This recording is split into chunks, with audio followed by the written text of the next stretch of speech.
Jenazah Angelin, korban pembunuhan yang sempat dikabarkan menghilang pada 16 Mei lalu, akhirnya dipulangkan. Jenazah Angelin, bocah kelas 2 SD 12 Sanur itu dipulangkan untuk dimakamkan di kampung halaman orang tua kandungnya di Dusun Telung Rejo, Wadung Pal, Glenmore, Banyuwangi. Pelataran ruangan jenazah Rumah Sakit Pusat Sanglah mendadak dikerumuni ratusan warga. Jenazah Angelin dipulangkan setelah berita acara pembebasan jenazah dari penyidik Polri telah rampung.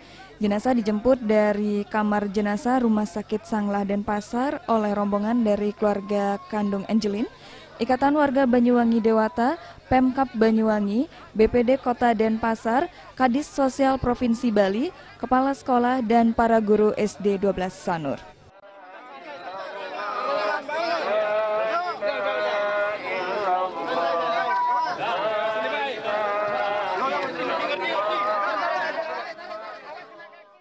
Ketua Tim Kuasa yang dikirim oleh Menpan RB, Michelle B. Ahmad, saat mendampingi orang tua kandung mengucapkan terima kasih kepada semua pihak yang telah membantu mengungkap kasus Angelin.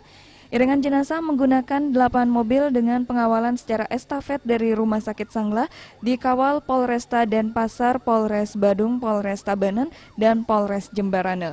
Dari Kabupaten Jemberana, jenazah Angelin dikawal sampai ke Pelabuhan Gilimanuk. Anggara Tana dan Putu Ratna, Bali TV.